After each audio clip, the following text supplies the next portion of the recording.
India में पहली बार ऐसा कोई हादसा हुआ है जिसमें 3 ट्रेन्स आपस में टकराई है और ये हुआ है ओडिशा में।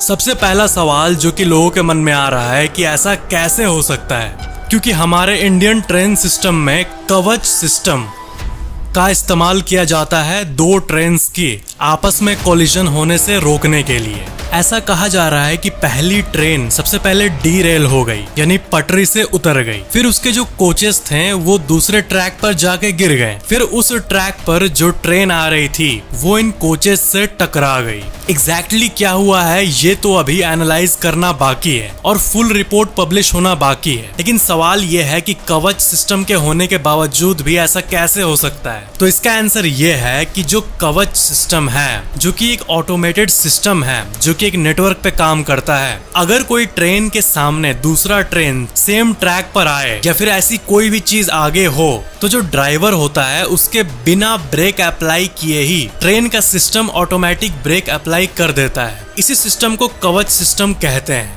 और ये SIL 4 सर्टिफाइड है। इसका मतलब क्या हुआ? इसका मतलब ये कि 10,000 सालों में एक बार एरर होने का चांस है। मतलब ये इतना टेक्नोलॉजिकली रिफाइंड है और ये इंडिया का अपना सिस्टम है। लेकिन इस केस में कवच क्यों नहीं बचा सका? तो यहाँ पर मैं आपको सबसे इम्पोर्टेंट बात बता दूं कि ये इसलिए क्योंकि यहाँ पर कवच सिस्टम था ही नहीं।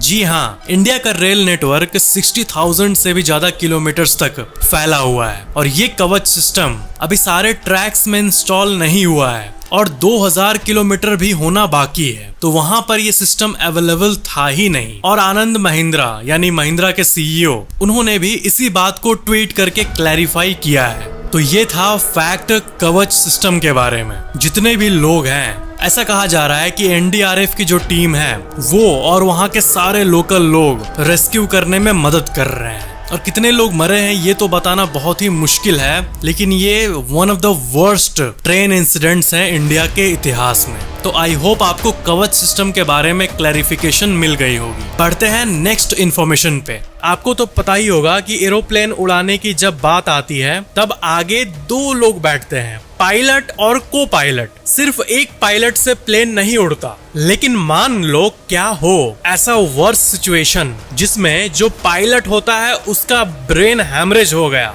और वो वहीं पे बेहोश हो गया। तो ऐसे ही सिचुएशन के लिए साथ में को पायलट होता है जो कि पायलट से कम ट्रेंड रहता है, लेकिन वो हेल्प आता है पायलट के। तो यहाँ पर और एक बात है जो कि है फूड पॉइजनिंग की। मान लो दोनों पायलट ने खाना खाया, मील खाया, ठीक है, दोपहर का मील या फिर शाम का मील, और प्लेन उड़ा रहे हैं वो लोग। तो अगर उस खाने में कुछ खराब हो जिससे कि फूड पॉइजनिंग हो जाए और पेट में दर्द, वॉमिटिंग वगैरह होने लगे, तो ऐसा सिचुएशन दोनों पायलट के साथ ना हो, इसके लिए दोनों को एक खाना कभी भी नहीं दिया जाता। यानी पायलट और को पायलट का जो मील होता है वो कभी भी सेम नहीं होता, ताकि फूड पॉइजनिंग का केस हो तो दोनों को इफेक्ट ना करे। और ये कोई सिर्फ एक रिकमेंडेशन नहीं है, बल्कि जो एडमिनिस्ट्रेशन है जो कि कंट्रोल करती है एयरवेज को, उसने इसको मैंडेटरी किया हुआ है, इस रूल को। आपने कितने का संपत्ति अपने पिता या दादा से प्राप्त किया है? इसका आंसर कुछ भी हो सकता है।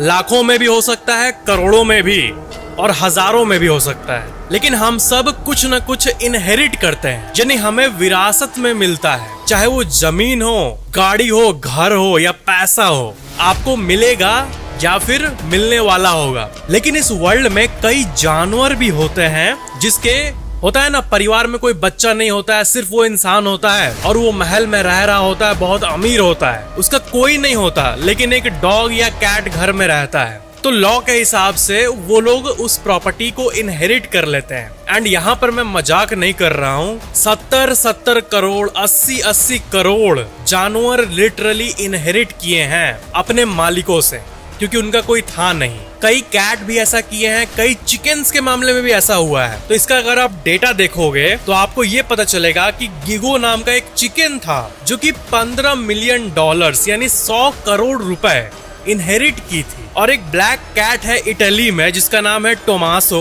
वो $13 मिलियन यानी ये भी करीब 90-95 करोड़ रुपए के प्रॉपर्टी को इनहेरिट की है। अब आपको लग रहा होगा कि ऐसा कैसे संभव है, तो ये एक्चुअली में किसी अजीब तरीके से नहीं हो रहा है। यहाँ पर सब कुछ नॉर्मल तरीके से हो रहा है। जो मालिक होते हैं वो पहले ही पेट ट्रस्ट के साथ एक साइन कर लेते हैं, मतलब उनका कोई होता नहीं है तो मालिक पहले से ही साइन करके रखता है कि ये जो पैसा होगा, जितना भी पैसा है, इसका इस्तेमाल मेरे कैट के लिए होगा। और जो पेट ट्रस्ट कंपनीज होती है उनके पास ये पैसा जाएगा एक्चुअली में, लेकिन वो पैसा डेडिकेटेड रहेगा उस पेट को। तो मालिक मरा, फिर ट्रस्ट ने उनके पैसे को क्लेम किया उन्हीं के साइन किए हुए डॉक्यूमेंट के हिसाब से, क्योंकि मरने के पहले वो खुद कहे हैं कि मेरी संपत्ति बिल्ली को मिलनी चाहिए। तो फिर जो वो ट्रस्ट है, वो जो ऑर्गेनाइजेशन है, वो केयर करती है उस बिल्ली या कुत्ते या चिकन जो भी हो उसकी।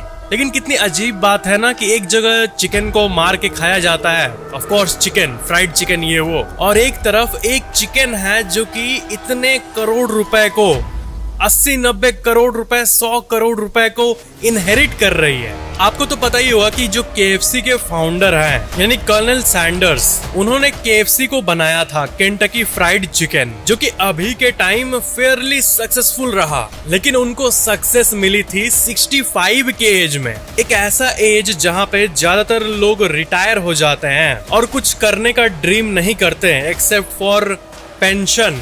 तब कर्नल सैंडर्स ने एक रेवोल्यूशन लाया इस एज में। जॉनी डेप जो थे, ये पहले विनोना राइडर इस एक्टर के साथ इंगेज थे।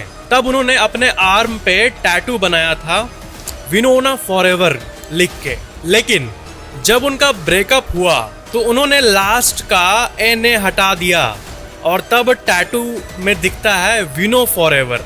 इससे हमें ये सीख मिलती है कि जब भी आप प्यार में पड़ो या फिर कोई भी ऐसे रिलेशन में पड़ो तो टैटू बनाना एक अच्छी चीज नहीं है, क्योंकि आगे जाके आपकी लाइफ क्या होगी क्या नहीं होगी किसी को नहीं पता। और वैसे भी टैटू परमानेंट होता है और लेजर से ही टिपिकली रिमूव होता है, जो कि बहुत ही ज्यादा रिस्की होता है। जो लोग अपना वेट कम करना चाहते हैं वो अक्सर 0 कैलोरीज या फिर नो कैलोरीज वाला फूड सर्च करते हैं। जैसे कि बहुत सारे कोक 0 कैलोरीज वाले फॉर्म में आता है, आप मार्केट में देखे होंगे। तो जो 0 कैलोरीज होता है, क्या वो एक्चुअली में 0 कैलोरीज होता है, यानी एक भी कैलोरी नहीं होता है? तो ऐसा नहीं है।